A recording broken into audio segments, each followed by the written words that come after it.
أعوذ بالله من الشيطان الرجيم. بسم الله الرحمن الرحيم. الحمد لله رب العالمين، والصلاة والسلام على أشرف الأنبياء والمرسلين وعلى آله وصحبه أجمعين. سبحانك لا علم لنا إلا ما علمتنا إنك أنت التواب الرحيم. ولا حول ولا قوة إلا بالله العلي العظيم. قال رب اشرح لي صدري ويسر لي أمري واحلل عقدة من لساني يفقهوا قولي. اللهم وفقنا لما تحبه وترضى من القول والعمل بالطاعة إنك ذو الفضل العظيم. وقل ربي أعوذ بك من همزة الشياطين وأعوذ بك ربي أن يحضرون. وقل ربي أدخلني مدخل صدق وأخرجني مخرج صدق واجعل من لدنك سلطانا ناصرا. وقل ربي هب لي حكما وألحقني وقل ربي أعوذ وقل ربي هب لي وقل ربي قال المصنف تعالى ونفعنا بعلومه آمين بالصالحين واجعل لسانا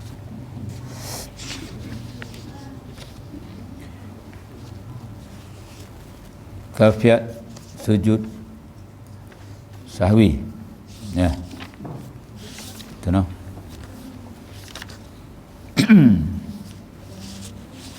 Jadi kita ambil maklum bahawa kita dalam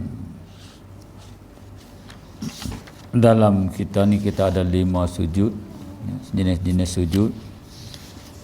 Kita bicara dulu iaitu sujud dalam sembahyang fardu. Dia ada 5 sujud. 3 dalam kita sembahyang, 2 di luar sembahyang. Sujud fardu, kemudian sujud sahwi, kemudian sujud sajadah dalam sembahyang lah. Nisbah pada luarnya sujud tilawah dan sujud syukur 5. Lain daripada tu tidak ada. Nah. Sujud bola tak ada. Nah.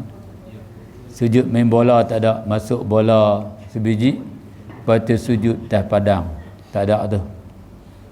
Kalau ada tu tuan-tuan tambahlah, saya tak tambah. Nah.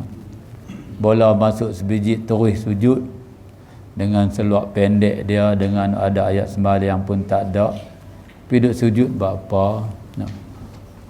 Dia ikut orang buat apa? Kita jahil buat cara kita tak ertilah. No. Dia pergi sujud, masuk sebiji bola pergi duduk sujud, menghadap ke mana pun tak tahu, dengan seluar pendek, aurat tak tutup, dah lah tak sadut sujud lah, pusing padang tu sudah masuk sebiji, bagi kawan peluk seronok juga lah. Ni dia pergi sujud apa, tak ada apa faedah. Kadang-kadang dapat dosa pula. Kalau bangsa lain, agama lain tu, itulah lah, ni agama Islam pergi duduk sujud. Daripada tengok kawan mu masuk dua sujud. Depa pergi ke depa lah. Kita ni mengaji. Main bola pun kita kena mengaji. Ni bagi ada orang mengaji, kalau main dia tak sujud lah. Benda tu benda seronok aja main. No. Tapi sujud berapa, masuk sebiji, bersujud. Qiblat belah mana pun tak tahu. Jadi sujud ni semua mesti ada wuduk. Mesti bermula dengan takbir, kemudian disudahi dengan salam, sujud, menghadap qiblat. Kalau tidak, ni jenis 5 sujud tadi ni. Ini sujud tilawah, sujud syukur, sujud fardu, sujud sahwi, sujud sajadah, mesti ada wuduk. Tak ada wuduk tak boleh. Kita bicara sujud sahwi dah. Habis dah, kemudian kafiat dia, cara-cara sujud sahwi. Diwajibkan berniat untuk sujud sahwi. Masa kita turun tu, niatlah aku sujud sahwi kerana Allah Ta'ala. Sujud itu dilakukan selepas kita baca tahiyat akhir, sebelum daripada memberi salam. Sujud tu, kita lupa tertinggal rukun. Tinggal rukun tu pun kita bukan jabarkan dengan sujud sahwi. Kita ada bicara dah dulu kan. dia kena buat hak rukun yang tinggal itu dulu. Buat selengkang yang tinggal rukun itu dulu, baru sekali kita yang kedua kita tambah lagi satu rakaat. Sebab rakaat yang kita buat tu dah lara, kita tambah lagi satu. Contohlah minggu sudah kita terlupa baca Fatihah pada rakaat, kalau nisbah pada rakaat yang pertama, kita dah sujud dah, kita duduk rokok dah, rokok kemudian kita terlupa. Dalam rokok kita teringat, oh aku ni tadi tak baca Fatihah, maka kita kena bangkit terus daripada rokok tu, duduk qiyam balik kepada qiyam, kemudian baca Fatihah balik. Bila baca Fatihah balik, nisbah apa yang kita baca kemudian daripada tu laralah. Kemudian kita dah buat la ni jadi rakaat pertama lah, tak apalah pada rakaat yang pertama kena sujud sahwi juga, baru kita jabarkan dengan sujud sahwi. Kalau nisbah pada rakaat yang kedua kita teringat bahawa rakaat yang pertama kita dah baca Fatihah dah, kita dah baca Fatihah rakaat yang pertama, yang kedua, kemudian kita teringat kepada, kita ngaji dah minggu sudah kan, kemudian kita teringat kepada Fatihah, aku tak baca Fatihah pada rakaat yang pertama, maka rakaat Fatihah yang kita baca tu dikira rakaat yang pertama. Rakaat yang pertama yang kita buat dulu lara, sia-sia, tak ada apalah. Cuma kita rakaat yang kita ada la ni sebab pada yang kalau betul ini rakaat kedua, tapi dah kita tak baca, kita duk teringat kita tak baca Fatihah pada rakaat yang pertama tadi, maka nisbah rakaat yang kita ada sekarang dikira rakaat yang pertama. Jadi hak buat depan lara. Jadi kita kena sujud sahwi lah. Sunat kita sujud sahwi sebelum kita memberi salam selepas membaca tahiyat akhir. Sama juga kita tinggal sunat-sunat amal yang 7. Tinggal qunut, tinggal selawat, tinggal kata Nabi selawat baca lagi lah. Yang kita tinggal tahiyat awal, maka kita hak tu boleh. Hak tu kita tak ada tambah apa dah. Yang tu kita jabarkan dia, kita tampungkan dia dengan sujud sahwi. Cara mana kita nak buat sujud sahwi? Kafiat dia, cara dia. Wajib kita niat. Pasal kita nak turun tu, niat dalam hatilah sujud sahwi kerana Allah Ta'ala lah. Sujud itu dilakukan selepas kita baca tahiyat akhir, sebelum daripada kita memberi salam. Sebelum kita bagi salam, kita sujud 2 rakaat, 2 kali sujud, sebanyak 2 kali sujud, bukan sekali. Kalau sujud sekali jadi sujud tilawah. Sujud sejadah sekali je lah, sujud syukur sekali, sujud sahwi dia 2 kali. Biskit pun berlaku banyak sebab untuk bersujud sahwi. Mungkin berlaku banyak kesalahan yang kita tinggal, hanya dah kita sekali saja kita sujud sahwi. Turun tu sebelum kita nak lena, dah kita baca tahiyat akhir habis dah, kemudian kita pun niat sujud, kita turun Allahu Akbar. Masa turun tu niatlah aku nak sujud sahwi Allah. Lepas tu kita baca apa? Tak baca apa pun tak apa, sujud sahwi sunat. Tapi tak moleklah kita sujud kosong, kita sunat subhana man la yanamu wa la yashu, baca 3 kali, kemudian bangkit pula lagi sekali, baca doa duduk antara 2 sujud, kemudian sujud lagi sekali, baca subhana man la yanamu wa la yashu 3 kali, bangkit daripada sujud tu Allahu Akbar, Assalamualaikum warahmatullahi, Assalamualaikum warahmatullahi, habislah, selesai dah kita sembahyang. Dan sujud sahwi juga kita boleh lakukan, sekali lagi kita bagi tahu, kalaulah tu imam tu terlupa juga nak baca, kita kena jangan putus lagi, kita tak putus lagi ikatan kita dengan tu imam tu. Katalah tu imam tu terlupa baca doa qunut, ataupun terlupa baca tahiyat awal, nisbah pada sunat Ahmad. Tu imam bagi salam, kita dah ingat dia nak baca sujud sahwi, rupanya dia tak sujud sahwi juga, dia terlupa lagi, terlupa 2 kali terlupa dah. Tadi terlupa baca tahiyat awal, ataupun dia terlupa baca apa doa qunut. Kemudian kita duk tengok, oi dia terlupa lagi sujud sahwi. Maka di belakang tu kita jadi makmum, kita jangan bagi salam lagi. Kita jangan bagi salam lagi. Tunggu sekejap, sebab ikutan kita dengan tok imam tu tak putus lagi. Dengan salam dia tu bukan dia ada putus lagi, takut-takut dia masuk balik. Takut-takut lagi dia terlupa, oh aku tak ingat dah, aku tak baca sujud sahwi, dia pun Allahu Akbar, dia masuk balik. Bila dia masuk balik, dia sujud sahwi, kita kena ikut. Boleh ikut. Boleh ikut lagi. Dia boleh masuk balik, tapi jarak yang masa yang pendek lah. Katalah dia tak masuk balik, kita dah tunggu dia bagi salam, kita jangan terus bagi salam, kita tunggu sat. Dia pun astagfirullah apa 3-4 kali, dia tak nampak dia punya tu, taklah masam dia nak masuk balik, maka kita disunatkan sujud sahwi. Kita dibolehkan sujud sahwi makmum tu. Turun sujud sahwi 2 kali, lepas tu bagi salam, selesailah. Macam kita sembahyang seorang juga boleh masuk balik. Kita doa qunut, kita terlupa subuh, sembahyang seorang lah, saya tak. Lepas tu kita pun lagi kau ingat sujud sahwi lah, sujud sahwi pun terlupa juga. Pas bagi salam, assalamualaikum, dah lupa sujud sahwi, masuk balik, Allahu Akbar, masuk balik. Lepas tu sujud 2 kali. Sambil duduk betul lah? Sambil duduk tu. Takbir sambil duduk, lepas tu masuk balik. Lepas tu sujud 2 kali bagi salam. Tapi kalau kita sujud masa tu batal, kita terkentut, maka batal lah sembahyang kita, kena buat lain. Dah buat lain, batal.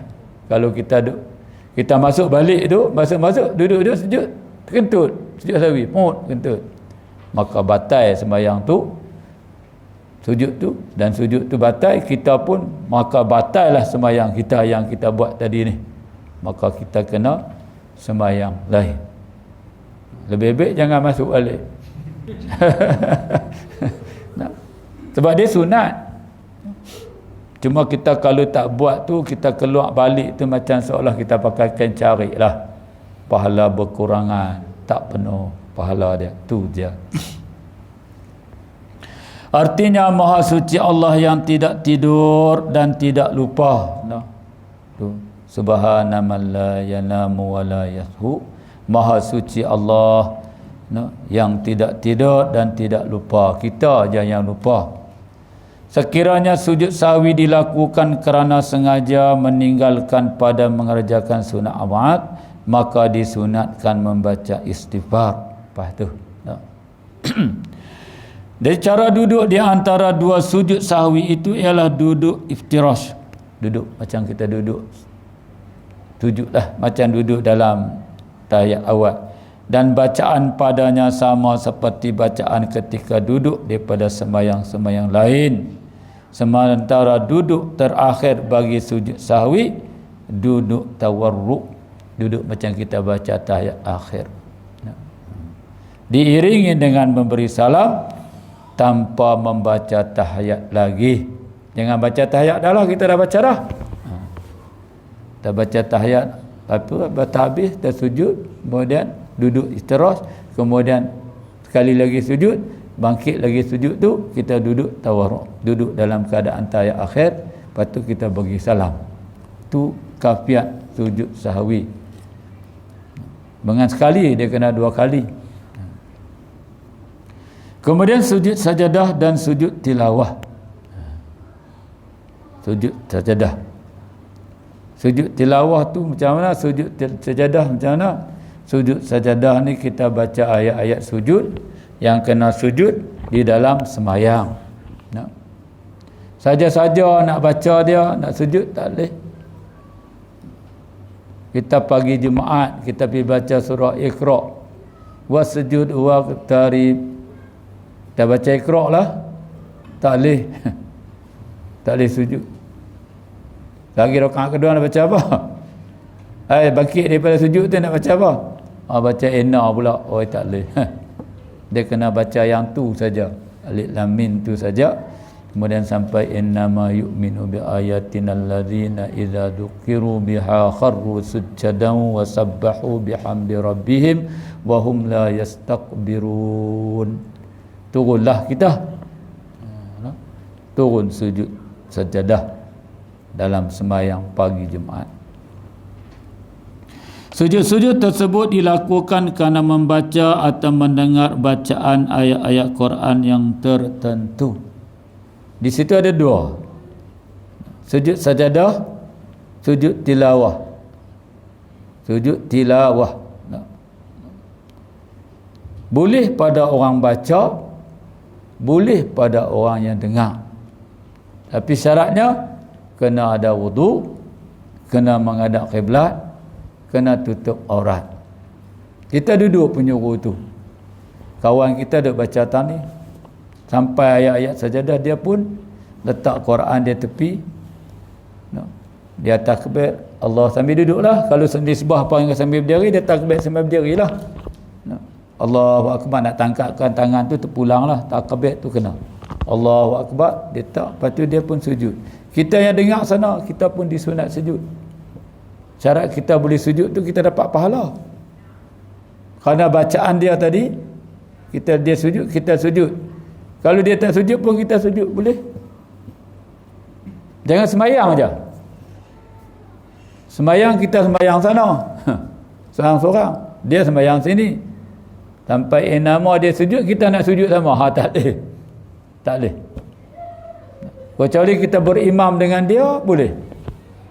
Ni kita sembahyang seorang-seorang sana, memfarid. Lepas tu dia sini sujud. Macam kita sembahyang di lebuh raya lah, kalut-kalut. Kan? Kita subuh, mereka duk baca al-Fatihah, kita kalut. Sampai time mereka sujud, kita pun turun sujud. Sebab apa? Kita mengaji sebab dengar. Tak boleh. Dalam sembahyang tak boleh. Yang boleh sujud tilawah ni, orang yang dengar bukan dalam sembahyang. Kalau kata dia dalam geruk sembahyang, dia kena sujud lah. Sebab tu imam sujud. Kalau tu imam tak sujud, dia pergi sujud, batal. Kalau tu imam tak sujud, dia pergi sujud, batal. Kalau tu imam sujud, dia tak sujud, batal juga. Dalam masalah ikut imam. Ni dia ada. Dia duduk sembahyang sana seorang-seorang dia. Ataupun tepi tu. Yang ni duduk sembahyang buat sujud sajadah. Sampai-sampai tahun tu dia pun ikut sama. Dia bukan nak berimam pun ni. Dia sembahyang seorang dia. Dia pun turun sujud. Sebab apa? Dia kata dalam kitab kata orang yang dengar pun boleh sujud. Ada. Dalam masalah sembahyang tak boleh. Haram kita sembahyang. Putih. Dosa sembahyang dia dan batal sembahyang dia. Dia kena salam satu jemaah. Boleh.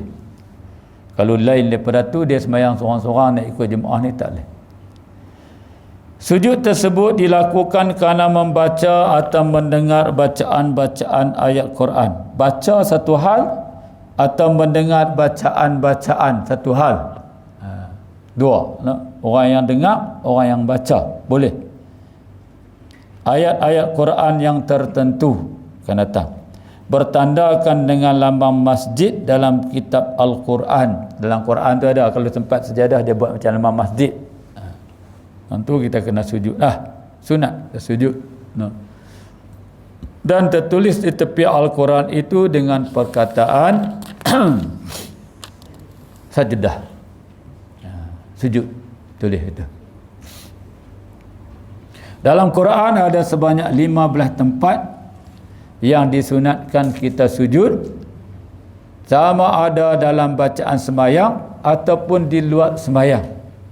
Kita sampai tentu, kita letaklah Quran tepi, menghadaplah kiblat. Sebab tu kita sunat baca Quran menghadap kiblat. Quran ni sunat kita menghadap kiblat, baca dia. Jangan membelakangkan kiblat. Sunat ada wudu. Kan sunatlah kena ada wudu, wajib kena ada wudu. Sebab kita nak pegang dia. Sunat pula wajib, kena ada wudu. Bukan sunat nak wajib. Dia kena nak pegang dia. Quran ni penunjuk dia pun, kalau kita tak ada wudu tak boleh pegang. Nisbah pada rehai itu pun kalau kita buka kitab, Dia kata tak boleh pegang kalau tak ada wuduk. Nisbah pada baca Quran. Sebab orang kata apa rehat Quran. Ni kulit apa kulit Quran. Ni tunjuk apa tunjuk Quran. Semua nisbah. Kecuali Quran yang ada banyak tulisan-tulisan lain daripada Quran. Macam tafsir tu bolehlah kita guna dia untuk ada wuduk kita baca. Kalau Quran yang asal macam speed tu tak boleh. Ada 15 tempat di dalam Al-Quran yang disunatkan sujud, sama ada kita baca ataupun di dalam sembahyang ataupun dibaca di luar sembahyang. Jika sujud dilakukan dalam sembahyang dinamakan sujud sajadah. Dan jika di luar dinamakan sujud tilawah. Di luar ni lah orang yang lain dengar kita sembahyang, macam kita jadi isteri belakang-belakang tu. Suami kita baca, kita duduk dengar belakang. Ada wuduk, tutup aurat. Pas sembahyang kita duduk sembahyang dua lelaki bini. Jadi bini kita duduk, orang isteri belakang duduk, belakang suami duduk. Sampai ayat tu dia pun boleh sujud. Suami dia sampai ayat ni, dia pun sujudlah. Suami dia sujud, dia pun sujud. Tak ada imam makmum lah tu. Masing-masing lah. Iaitu ayat-ayat sajadah. Walahu yasjudun. Surah ayat akhir dalam A'raf. Ada dalam Quran ada ni, kita buka. Bil ghuduwi wal asal. Ayat 15 dalam surah Rad tu. Wa yaf'aluna ma yu'marun. Tu kena sujud dah tu. Sampai tahun tu semua sujud. Wa yaziduhum khusyu'a. Al-Isra ayat 0109. Kharru sujjadan wa bukiya. Itu semua ayat-ayat sejadah. Innallaha yaf'alu ma yasha' la'allakum tuflihun. Yang ketujuh Al-Hajj ayat 77. Wa zadahum nufura ayat 60 surah Al-Furqan. Kalau kita baca tu sampai tu, kalau musim-musim kita duk baca pada bulan-bulan puasa tu, kita kena sujud. Taruh sujud bulan puasa. Dia betul tak ada sujud lah. Tasbih. Dia ada tasbih dia tak kita tengok. Boleh tasbih, kena tasbih. وَزَادَهُمْ نُفُورًا Al-Furqanah Rabbul Arshil Azim surah Namli ayat 26. Wahum la yastakbirun. Tu yang kita nak baca pagi-pagi Jumaat tu, As-Sajadah ayat 15. Wa qarra raki'an wa anab ayat 24 surah Sad. Wahum la yas'amun. Amin surah ayat 38.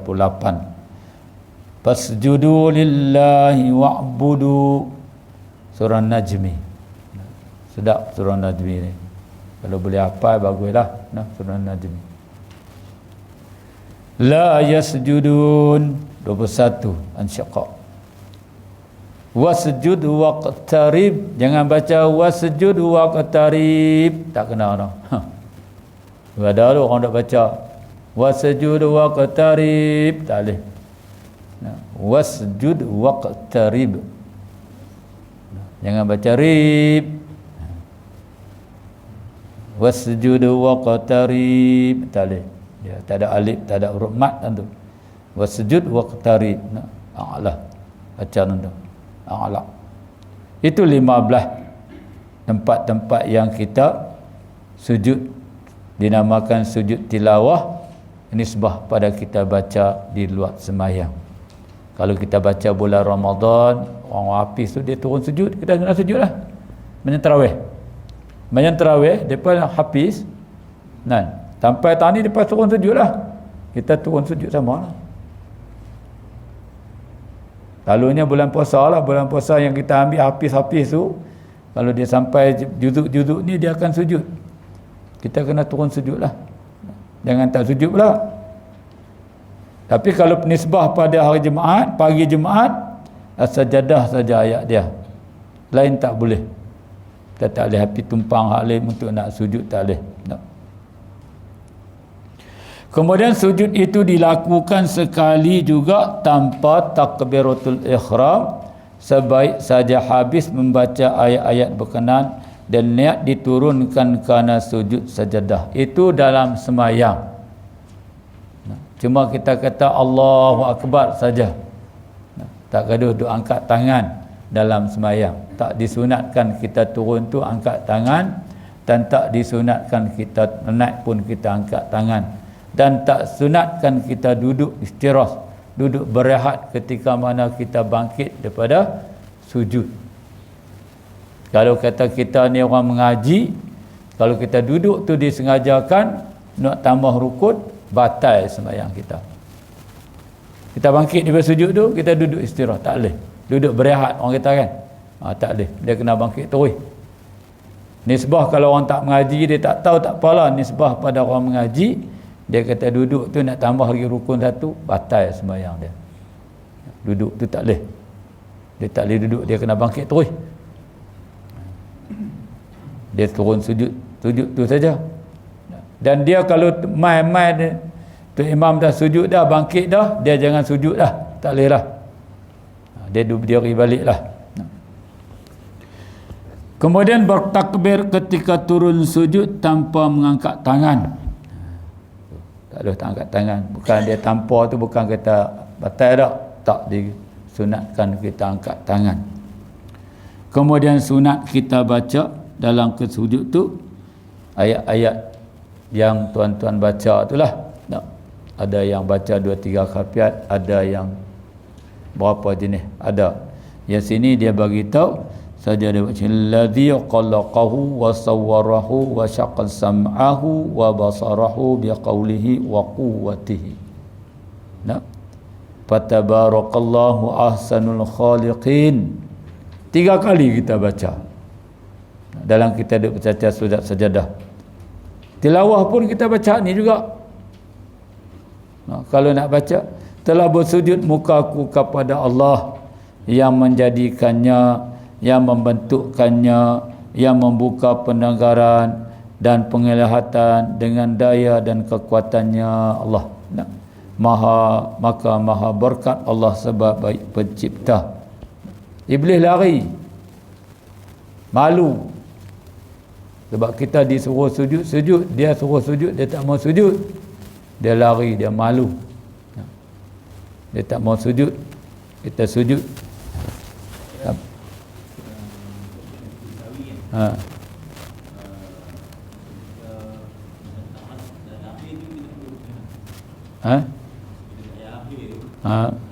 Duduk tahiyat akhir, duduk tawarruk, duduk dalam keadaan tahiyat akhir. Kemudian kita sujud tu duduk istirahat balik. Kita duduk tahiyat akhir, lepas tu kita dah baca tahiyat akhir, lepas tu kita pun niat turun sujud. Masa duduk antara 2 sujud tu duduk istirahat. Yang pertama tu kita bangkit kan, bangkit duduk. Bangkit duduk tu duduk dalam keadaan istirahat. Kemudian kita sujud lagi sekali. Lepas tu kita nak pergi salam lah. Kita bangkit tu duduk dalam tawarruk, balik, asal balik. Ada 2 duduk situ tu. Belum dia kita duduk dalam tahiyat akhir, dalam tawarruk duduk biasa ni. Kemudian kita nak sujud sahwi, kita sujud lah. Nah, kita tak kedua angkat tangan dah. Kita niat turun je Allahu Akbar. Kemudian kita bangkit duduk antara 2 sujud. Duduk dalam istirahat balik. Duduk dalam keadaan macam kita duduk antara 2 sujud lah. Duduk macam tu. Lepas tu kita duduk baca, kita baca doa tu. Doa duduk antara 2 sujud tu kena baca. Bukan tak kita baca, sunat kita baca. Lepas tu kita turun sekali lagi. Turun sekali balik dalam keadaan tawarruk untuk kita nak bagi. Kita duduk selesai balik, lipat kaki kita semua tu, baru kita Assalamualaikum warahmatullahi, Assalamualaikum warahmatullahi. Asal balik dalam keadaan seperti mana kita balik dalam tahiyat akhir. Maka kalau kita nak tambah lagi boleh. Kalau sembahyang seorang-seorang bolehlah. ni sajadahil ladzi khalaqahu wa sawwarahu wa saqam sam'ahu wa basarahu biqaulihi wa quwwatihi. Ini pun panjang dah kalau 3 kali. Nah, tapi kalau nak tambah lagi sembahyang seorang-seorang, Allahumma aktub li biha indaka ajra. Sambung. Waj'alha li indaka dhukhra. Wad'anni biha widra. Waqbalha minni kama qabiltaha min 'abdika Daud alaihi salam. Macam Nabi Daud.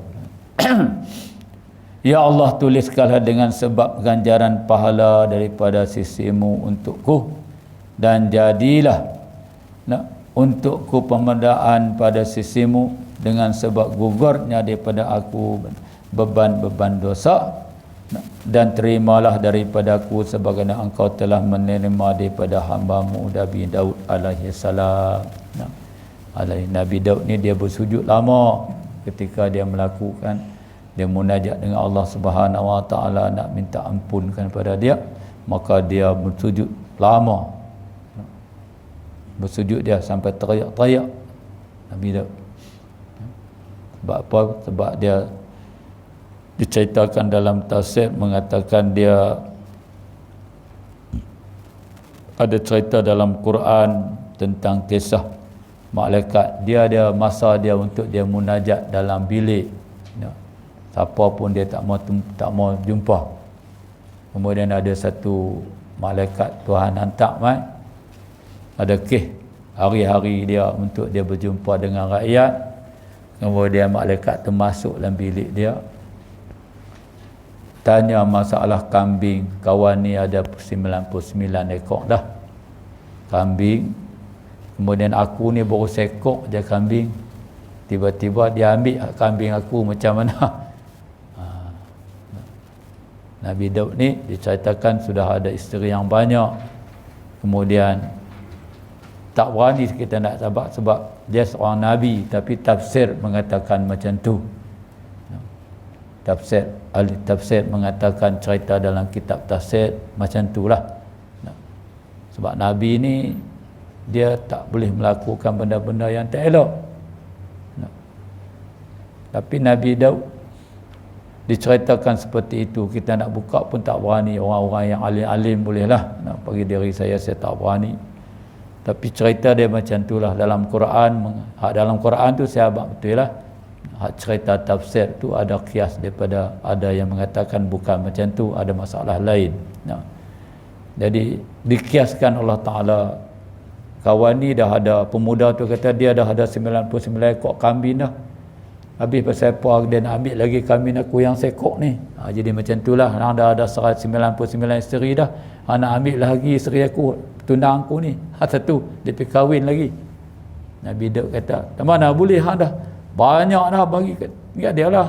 Patut tertutup hati dia. Tertutup hati dia. Allah Ta'ala turun sebagai nak bagi satu peringatan kepada dia lah. Bermakna dia sudah banyak isteri. Kemudian pergi ambil lagi hak panglima perang dia. Jadi nisbah pada situlah mengatakan panglima perang dia yang dihantar pergi perang tu. Pergi perang, dia ambil jadi isteri dia. Tuhan hantarkan malaikat di situ sebagai petunjuk kepada dia benda-benda yang dia buat ni ditegur oleh Allah Subhanahu Wa Taala. Kemudian panglima perang dia pun tak ampunlah, tak minta maaf pun dia tak mau maaf. Pada satu malam Nabi Daud ni teriaklah tak sangka. Dikatakan makan tahun Nabi Daud sujud minta ampun kepada Allah. Kemudian panglima perang dia tak ampun. Lepas itu satu malam dia bermimpi. Dia tengok satu mahligai dalam istana di syurga. Cantik. Allah gambarkan tu cantik. Dia tanyalah penjaga tu, tanya malaikat lah dalam mimpi, siapa punya ni istana yang cantik sampai macam ni? Hak raja mana, siapa punya? Malaikat tu jawab, bukan untuk orang lain, hanya untuk orang yang memaafkan saudara-saudara dia walaupun dia di pihak yang benar. Di situ kita ambil iktibarlah. Kalau kita suka maafkan saudara kita, walaupun kita di pihak yang benar, maka Tuhan telah buatkan satu syurga, abdi syurga esok, satu maklegai yang paling hebat duduk di situ. Bukan satu kerja yang besar, mudah untuk kita nak memaafkan satu-satu orang. Tambah-tambah kita pula di pihak yang benar. Kemudian dia pun pergi jumpa Nabi Daud, dia maafkan, maka dia sudah dapat ganjaran istana di syurga tu. Di situlah sampai kita peganglah. Sebab tu dalam kitab serta apa ni bab apa ni Suratul Rahim ni, kita akan dapat ganjaran istana dalam syurga, diiktibarkan sebagai situ. Cantik. Nabi Daud dia memang bersujud panjang bertahun-tahun katanya, menangis dia. Kemudian bangkit berdiri betul pada sujud dengan bertakbir tanpa duduk istirahat, tanpa mengangkat tangan. Itu nisbah pada kita turun sujud sejadah. Bangkit dari berdiri betul daripada sujud dengan bertakbir tanpa duduk istirahat dan tanpa mengangkat tangan. Bangkit terus je, Allahu Akbar, bangkit je. Kemudian bacalah kalau pagi Jumaat tu, tatajafa junubuhum anil madadi'i yad'una rabbahum, sambunglah sampai habis. Menyambung bacaan ayat atau terus rukuk, menyambung kerja sembahyang kiranya ayat telah berakhir. Kalau kita baca dalam tarawih pun kita nak sujud, buat macam tu lah. Sampai ayat tu kita turunlah. Kalau kita hafal lah. Kalau tak hafal tu tak boleh lah. Habis kalau tarawih sampai tak iqra', tanpa iqra' pun kita nak turun sujud, boleh sujud. Kalau kita hafal lah, kata hafiz lah kan, kita duk hafiz malam tu lah berapa juduk nak turun habis dah, kita batus lagi bangkit baca lah. Kemudian kafiat sujud tilawah, sujud yang di luar sembahyang ni, kita duk baca Quran ni.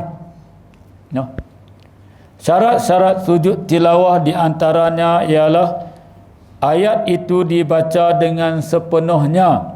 Nah, yang kita pergi belek tantu je, belek tantu walahu yasjudun, kita pun sujud. Lepas tu baca bil ghudwi wal asal, baru kita pun sujud. Tak boleh lah.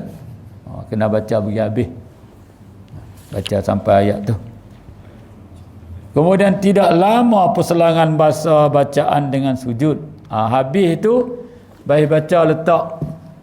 Lepas tu kita pun menghadap kiblat sujud lah. Jangan pergi duduk letak sembang dengan kawan macam mana, kita nak sujud kah? Nak sujud aku kah? Tak boleh lah. Dia masa lama tak boleh.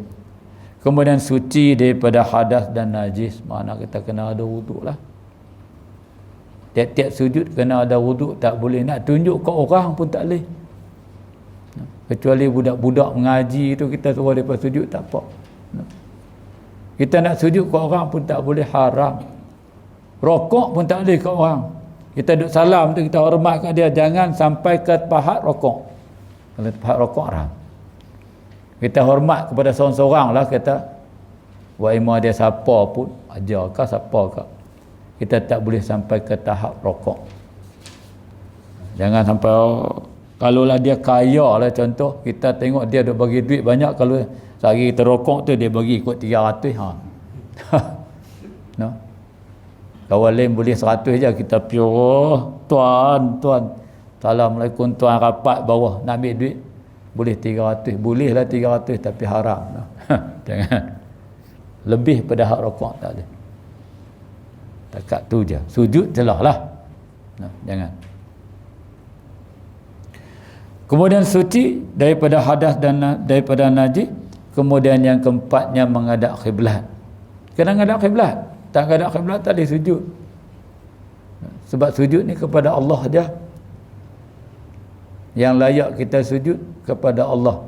Nabi bagi tahu kalau alat lain daripada sujud, nescaya aku suruhkan seorang perempuan itu, isteri itu sujud kepada suaminya. Kalau lain daripada sujud kepada Allah ada, nescaya Nabi akan suruh kita sujud isteri itu sujud kepada suami dia. Tu. Tapi dah tak ada.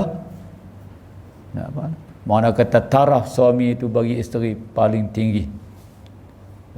Sebab dia bila dia terima, aku terimalah nikah dia, aku terimalah nikah dengan Siti Aiminah dengan mas kahwin tutang ke tunai ke, maka dia sudah, suami dia sudah mengambil beban dosa dia. Tanggungjawab daripada wali dia sudah balik kepada suami dia. Adik-adik kita di belakang tu, bila dia kahwin, tanggungjawab dia kepada suami dia, sebab suami dia sudah ambil tanggungjawab tu daripada wali dia, makna daripada pak dia, daripada jagaan abang dia. Ni sebab kalau tak ada pak, makna kata apa yang dia buat sekarang, dosa tu sudah tertanggung kepada suami dia. Kalau dia buat kebaikan, nisbah pun pahala akan dapat juga kepada suami dia, dan dia pun akan dapat juga pahala apa yang suami dia dapat. Contoh suami dia mai Jumaah. Mai Jumaah biasa tidak ada mengaji kitab apa mai, dia sudah dapat pahala. Sebab dia rela. Dia sudah dapat pahala. Keizinan suami dia tu, bukan dia nak tak minta izin, suami dia mai buat tu, dia sudah pun berkongsi pahala. Tu orang perempuan dengan suami isteri sampai tahap tu. Kalau pisah, tanggungjawab balik kat nu. Berpisah kalau dalam masa iddah kita. Dalam masa iddah tu, sebab tu dalam masa iddah kita tak boleh halau dia keluar lagi. Kena duduk dalam rumah kita lagi. Sebab tu kita boleh rujuk. Rujuk tak kena ada saksi. Dalam iddah tu kita duduk dengan dia. Kalau kita tak rujuk, kita pergi bersetubuh dengan dia, dosa, haram, zina. Kita kena rujuk dulu. Aku rujuk kembali kepada isteri aku. Rujuk tu bukan ada orang dengar pun. Kita aja. Tapi pergi pejabat agama kena pergi lah. Kalau tak pergi ni, bini dia pergi report. 6 kali dah, tuan kali dia duduk. 6 kali dah duduk cerai saya. Tuan kali sampai 6 kali dah tak mai report. Dia tekat, dia duduk talak. Talak tekat 3 sampai 6 kali ni, cerita kat mana? Asal cerai ke cerai, asal kelih ke cerai. Cerai. Lepas tu duduk dengan saya. Dia melakukan hubungan dengan saya. Zina lah.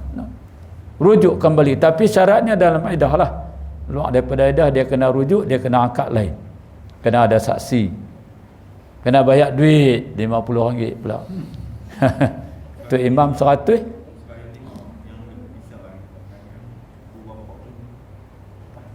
Tak boleh dia tanggung balik sana. Kita tak ada dah pisah. Cuma anak aja kita kena jaga. Mati, waris dia lah. Waris dia kena jaga. Waris dia kena jaga. Ni kita ni contoh macam ni. Al-Waqid mengatakan dalam kitab dia, baca satu rahim. Ada satu orang tu, dia kena pergi lempak dah kat lubang neraka dah dalam mimpi tu. Orang tu orang alim. Sebab kawan tu cerita dia tertinggal, dia pergi haji. Kita dua macam kita kawan baiklah, orang alim. Tinggallah mas apa duit banyak. Aku nak pergi haji ni, tolong jaga Ustaz, simpan. Cerita dalam kitab tu. Simpanlah, kita dua macam saya lah, dah simpan. Mai Pak Yan nak simpan, aku nak pergi haji. Kita saya pun ambil. Dua-dua ni orang alim. Orang yang ada ahli ibadat. Dan cerita kitab tu. Kemudian, dia balik-balik haji, tengok kawan ni tak ada lah, mati. Tanya anak dia, Pak Hang tak ada pesan apa ke? Tak ada. Tak ada. Kemudian dia duduk menajak di Kaabah, jumpalah Hasan Basri. Dia kata malam ni, pagi malam Jumaat ni, hang duduk sini, hang seru nama dia. Kalau dia ada kod ni, hang tanya dia. Dia seru-seru tak ada. Tak jumpa nama tu. Dia satilah duit banyak. Tinggal. Anak dia kata, dia nak tuduh anak dia songlak pun tak patut sangat. Orang-orang alim ni. Anak dia pun alim juga. Kemudian sampai dia kata, hang kena pergi di Yaman tu, di Sana'a. Hampir seru di Telaga, satu nama Telaga Hud, apa nama situ. Pintu lubang akar itu. Hampir seru di situ. Kalau dia duduk dalam tu dia mesti jawab.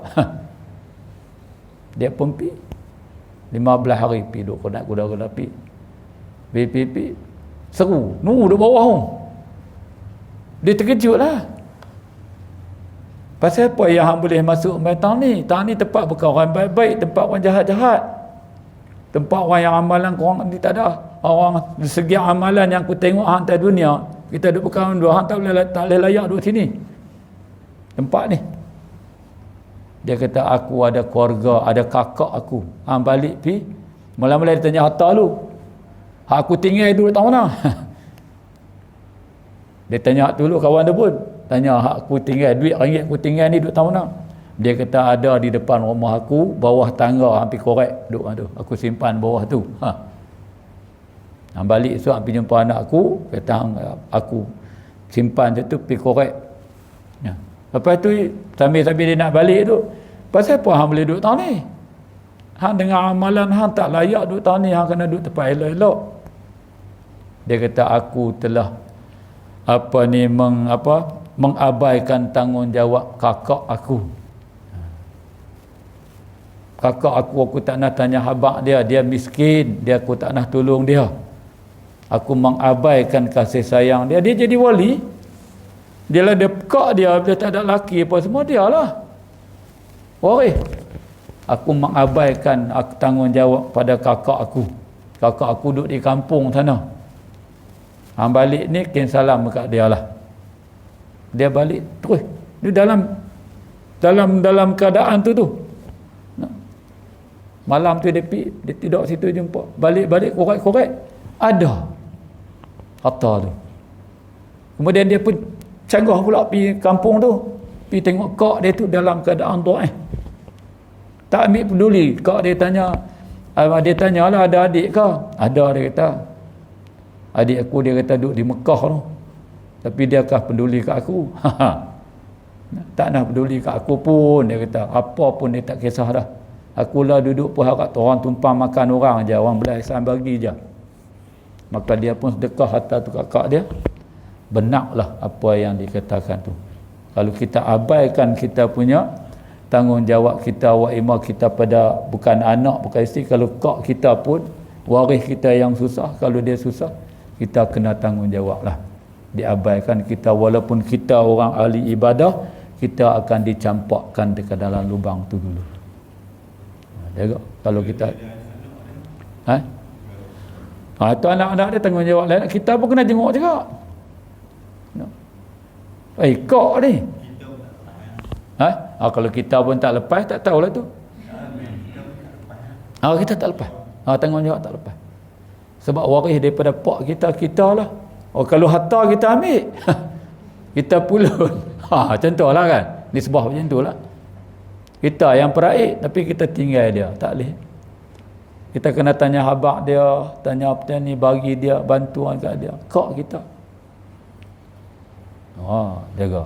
Walaupun kita ahli ibadah, jangan duk sangka kita buat semua cukup tapi kita rasa kita lepas dah. Silaturahim ni dia kuat pegangan dia. Sebab kita akan ditanya dalam kubur, siapa saudara-saudara kamu? Tu yang saya takut. Saya pesan kepada diri saya, akan tuan-tuan sekalilah. Kita ahli ibadah macam mana pun, pertamanya dengan mak bapak kita mesti bergelak. Sebab Nabi beritahu pada banan dia terjadi orang yang tak boleh mengucap. Bilal pi pun tak boleh, Ali pi pun tak boleh. Itu bukan jadi masa zaman-zaman lain, bukan cerita zaman Nabi, sahabat Nabi. Sahabat Nabi ni bayangkan tengok. Orang dia macam mana? Kita yang jauh ni pun semayang, tambah orang dekat Nabi, semayang lagi hebatlah. Anak dia main mengadu, ya Rasulullah, ayahku tak boleh mengucap, nak mati. Nazak dah. Nabi tak pergi lagi, hantar Bilal pergi, hantar Ali pergi, pun tak boleh. Ajak la ilaha illallah. Itu nama Nabi. Kemudian Nabi pergi tengok Ada mak lagi tak? Ada, ibu dia. Panggil ibu dia mai. Ibu dia kata, aku takkan pi. Aku tidak akan pi ke anak aku. Sampai tahap tu. Kemudian Nabi suruh ambil kayu nak bakar anak dia. Ibu ni bila dengar orang nak bakar anak dia, Nabi lari mai. Dia tanya, adakah apa kamu dengan anak kamu, wahai ibu? Dia kata, aku ada terguris di hati aku. Dulu aku duduk dengan dia, tapi dia terlebih sayang isteri dia daripada aku. Orang tua tu jaga orang tua. Dia terguris dia. Sebab tu kita kalau ada anak, kita jangan duk maki dia, jangan duk hamun dia. Bila kita cakap kasar dengan dia, kita maki dia, hang ni cara menjadah ni, apa anak ni tak guna seduit. Ketika itu hijab dibuka, makbul doa kita. Makbul doa dia. Doa ibu dengan ayah ni makbul. Terutama ibu. Ni tak boleh pakai, tak boleh duduk atas dunia ni, mengarut, duduk macam orang. Tak boleh. Teguris. Dia kata nak bakar. Kalau kamu tidak ampun wahai ibu, aku akan bakar dia. Oi, marah. Sayang dia. Dia kata dia ampun lah. Bila dia kata dia ampun, setuju. Nak buktikan sepenuh ikhlas ke ibu dia ampun atau tidak, ajak mengucap la ilaha illallah. Yang budak kapan ni sahabat dia pun la ilaha illallah, balik. Habis. Tu makna kata ibu dia tu ampun, ikhlas lah. Kalau tak ikhlas tak boleh mengucap. Masa tanam dia Nabi pesan, kamu jangan bagi wahai ni, dia kata janganlah kamu ada kecil hati ibu bapa kamu. Barang siapa yang kecil hati ibu bapa dia mati tidak akan dapat mengucap kalimah la ilaha illallah. Kita wa'imah kita hal ibadah haji 16 kali ke, puasa tiap-tiap hari ke, selang sehari ke, sembahyang tahajud ke, sembahyang apa ke, dengan ibu dengan ayah jangan cerita. Kalau ada lagi tuan-tuan, betul lah, halulah, baliklah, makan. Ayah nak makan apa, belilah. Kalau kita ada ayah ibu lagi, dia nak sembahyang tak sembahyang, kita pergi tegur dia dengan molek-molek, jangan bagi dia kecil hati. Tentang makan, pakaian dia, duduk dia. Sebab tu kita minta maaf lah. Kita kalau mak kita meninggal,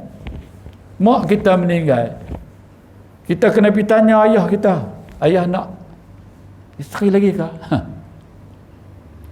Ayah, aku tak ada duit lah nak cari bini, nak cari mak baru kat apa-apa, aku tak ada duit lah. Wajib anak-anak tu himpun duit bagi pak dia menikah. Kali je lah. Lepas tu 2 kali duk cerai pula, mengasak pula. Dia kena bagi pak dia kahwin. Jangan duk kata sayang. Mak pun sama, kalau mak nak kahwin, mak duk kahwin, kami ada duk hantar mabla, marah balik pak mai. Ada setengah orang dia tak suka mak dia kahwin.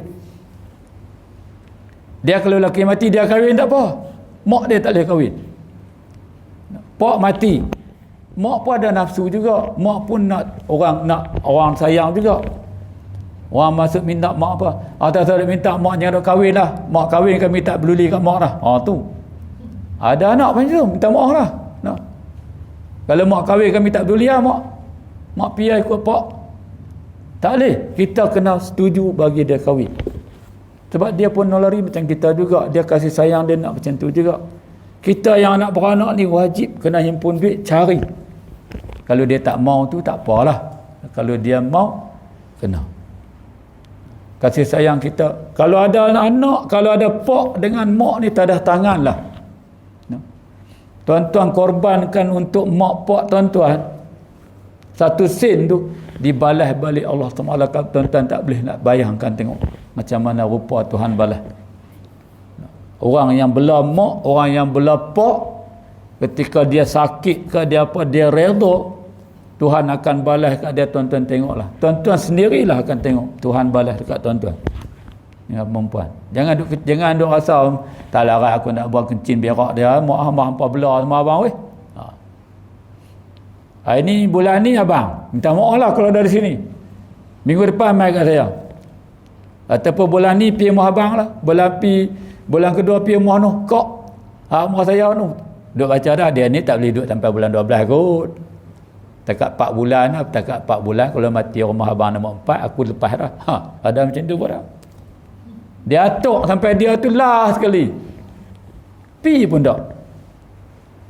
Jaga dengan mak, dengan ayah jangan. Lepas tu kita eratkan silaturahim kita. Sebab dalam kubur Tuhan tanya, siapa saudara-saudara kamu? Malaikat tanya. Tanya tu untuk orang alim ke, orang jahat ke, orang jahil ke? Tak. Semua kena. Hang ustaz ke, hang qadi ke, hang alim ke, hang siapa ke, hang janggut ke, hang tak janggut ke? Siapa saudara-saudara kamu? Kita kata muslimin dan muslimat, kamu mohong. Jiran kamu ke, buah durian apa ni, buah pelam masuk sebiji pun hang rayuh dah, kelai dah. Dahan pelam masuk sebelah ya, rayuh dah. Kucing dia mai berak kita, kelai tak cakap dah. Sampai borak mati. Minta maaf lah, kalau ada. Jangan putuskan silaturahim. Kalau kita putuskan silaturahim, kita akan dapat siksa yang paling teruk di akhirat, di dalam alam barzakh. Amalan kita tak naik. Duk sangkut tang tu je. Sangkut tang tu je. Tang tu je, tang silaturahim je. Yang lain semua elok, jawab semua elok, sangkut tang silaturahim. Sebab tu dekat nak bila mati, waris dia kata kalau ada apa pun minta maaf lah. Kalau ada perselisihan faham pun, saya bagi dia hak pak waris ni, pak saya ke mak saya minta maaf lah. Minta jusun jari daripada 10 sampai ni, saya minta maaf lah kot ada yang terkecil hati mak saya ke pak saya ke buat kepada saudara-saudara. Lepas tu tanya hutang pula, kalau ada hutang mai tanggung, saya terima. Sebab hutang tergantung juga amalan kita. Jaga tu silaturahim. Waris kita kena yang kuat, kena jaga. Tapi kalau ada ibu dengan pak tumpang ada lagi ni, anggaplah satu kesyukuran kita kepada Allah. Belalah bagi elok. Saya tak ada pak, saya marah. Tapi tu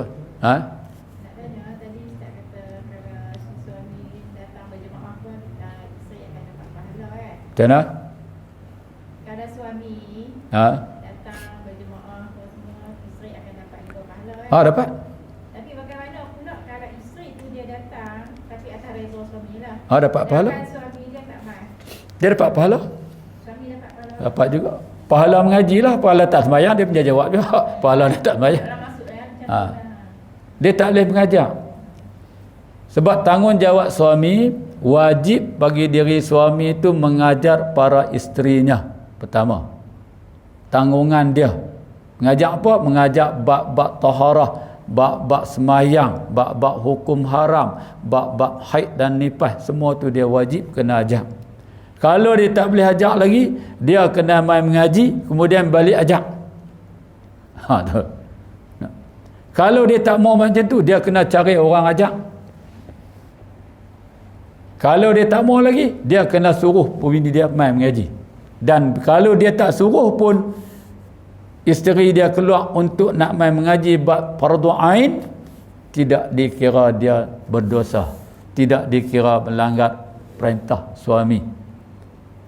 Malam kalau fardu ain macam ni, kalau dia main, bini suami dia tak mau ajak, tak mau, dia keluar main, walaupun tanpa izin, dia tidak dikira berdosa.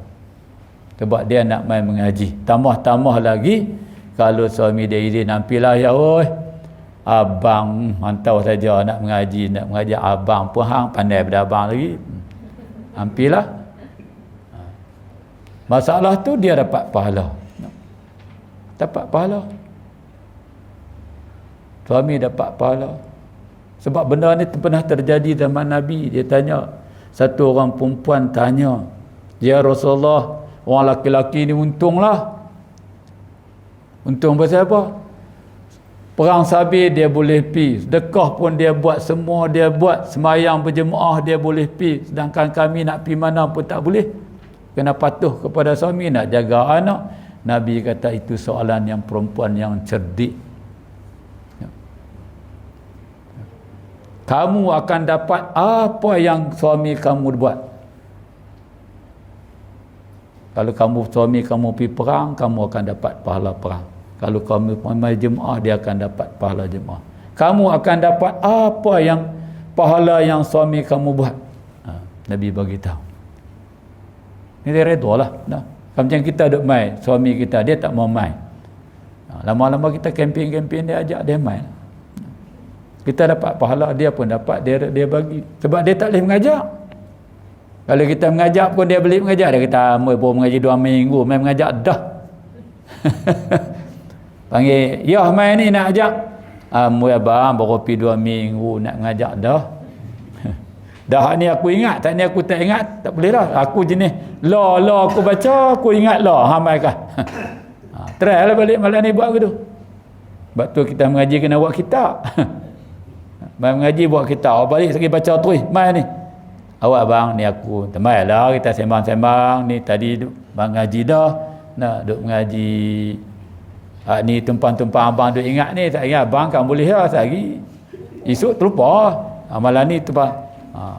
Tu ada seronok juga lah. Dia pun. Kalau dia macam tu. Suami isteri dia tak boleh main. Sebab ada pangan-pangan tadi. Kalau kata dia boleh mengajak, dia boleh habaq macam ni, balik tada kita mai. Isteri tak gaduh mai. Duduk di rumah. Layan suami lebih besar lagi pahala. Sebab apa? Sebab suami dia sudah ambil tanggungjawab untuk nak bagi tahu. Sebab orang perempuan ni Nabi beritahu, sembahyang orang perempuan ni kalau di masjid, di surau, seelok-eloknya di rumah lah. Nabi beritahu. Kemudian kalau di rumah ni, elok-eloknya di anjung rumah lah. Tu ada 3 jenis tu. Kemudian kalau seelok-eloknya daripada anjung, tengah rumah lah. Dia Nabi ni dia jenis sikit-sikit. Dia kata kalau di surau, masjid, elok-elok di rumah lah. Kemudian kalau di rumah tu, di anjung rumah lah. Nabi tu kias sikit-sikit. Kemudian kalau di anjung rumah, kalau dia tu, yang lebih elok daripada di rumah, tengah rumah lah sembahyang dia. Makna pergerakan agama dia. Kalau tengah rumah, lebih baik daripada tengah rumah, dalam bilik lah perempuan tu sembahyang lebih baik daripada segala-galanya. Makna kata orang perempuan ni kalau sembahyang dalam bilik dia tu lebih comel. Tapi kalau nisbah pada mengaji, tak ada apa, tak ada dosa pada dia. Walaupun suami dia tegah, dia boleh main. Jangan duk takutlah, tak berdosa. Dapat pahala lagi ada. Tapi kalau nak pergi baca Yasin, rumah ni, nak pergi berzangi, ang sana tak boleh. Nak puasa sunat pun tak boleh. Puasa sunat suami pun kena minta, isteri kena minta kat suami. "Bang, awak ini cik nak puasa sunat, jangan ada melampau. Ini awak abang, ini abang cuti. Abang nak duduk di rumah sat lah, hari ni. Tak boleh puasa, tak boleh. Takut lagi dia nak naik kereta sekali ke. Dah lama-lama ni kan, dia naik kereta agak sekali-sekala. Dia tak boleh puasa. Dia kena minta hak qada tak apa, kalau hak sunat dia kena minta. Orang perempuan. Tu je. Tanya banyak apa 9. Jadi syarat-syarat sujud tilawah tadi. Kemudian ada sujud, ada rukun-rukun dia. Sampai dekat tu je lah. InsyaAllah minggu depan kita sambung syarat, kita masuk balik syarat sujud tilawah, kemudian rukun sujud tilawah, kemudian sunat dia kena semua sujud tilawah. Kapan pihak dia tak banyak dah, minggu depan insya-Allah habislah. Kemudian kita masuk bab habis dah sembahyang ni. Bab khusyuk je, kemudian bab sunat berzikir-zikir dah. Wallahu a'lam.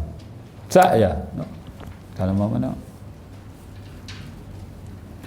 A'udzu billahi minasyaitonir rajim. Bismillahirrahmanirrahim. Alhamdulillahirabbil alamin wassalatu wassalamu ala asrofil anbiya'i wal mursalin wa ala alihi washabihi ajma'in.